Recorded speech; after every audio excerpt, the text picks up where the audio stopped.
जय श्री कृष्ण। श्रीमद् भगवत गीता एक जीवन दर्शन है और मनुष्य को जीवन का सही राह दिखाते हैं। गीता का अनुसरण करने वाले व्यक्ति को जीवन में खूब तरक्की मिलती है। श्रीमद् भगवत गीता एकमात्र ऐसा ग्रंथ है जो मनुष्य को जीने का सही ढंग बताता है। गीता जीवन में धर्म, कर्म और प्रेम का पाठ पढ़ाता है। गीता का ज्ञान मानव जीवन और जीवन दोनों के लिए उपयोगी माना गया है।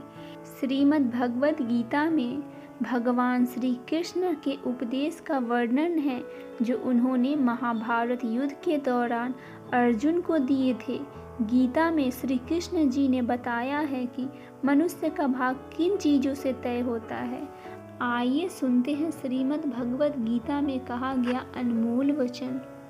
गीता में कहा गया है कि परमात्मा कभी किसी का भाग्य नहीं लिखते।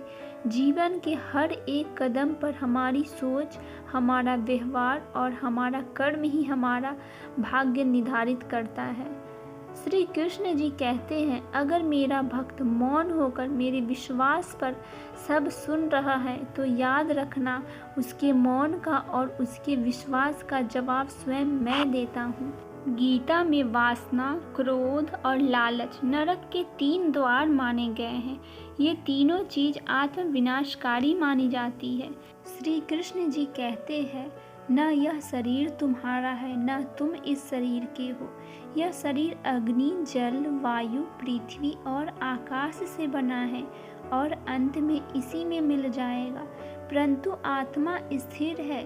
भगवान कहते हैं कि हे मनुष्य तुम क्या हो। भगवान कहते हैं तुम अपने आप को भगवान को अर्पित कर दो।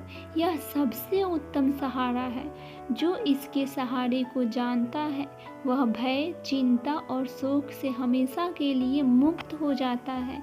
गीता के अनुसार किस्मत का लिखा आपसे कोई नहीं छीन सकता। अगर आप ईश्वर पर भरोसा करते हैं तो आपको वो सब कुछ मिलेगा जिसके आप हकदार हैं। कोई भी मनुष्य क्षण भर भी कर्म किए बिना नहीं रह सकता। सभी प्राणी प्रकृति के अधीन हैं और प्रकृति अपने अनुसार हर प्राणी से कर्म करवाती है और उसके परिणाम भी देती है। जो लोग दोष दृष्टि से परे होकर मेरे विचारों पर चलते हैं वो लोग समस्त कर्मों के बंधनों से मुक्त हो जाते हैं। श्री कृष्ण जी ने कहा है कि जब तक व्यक्ति के मन में भय रहेगा उसके जीवन सफलता से भरी रहेगी। हिंदू धर्म में कर्म का अत्यंत महत्व है। यहाँ कहा जाता है कि जीवात्मा अपने कर्मों के अनुसार भविष्य में फल प्राप्त करता है। यदि किसी व्यक्ति ने अच्छे कर्म किए हैं तो उसे सुख और समृद्धि का फल मिलता है।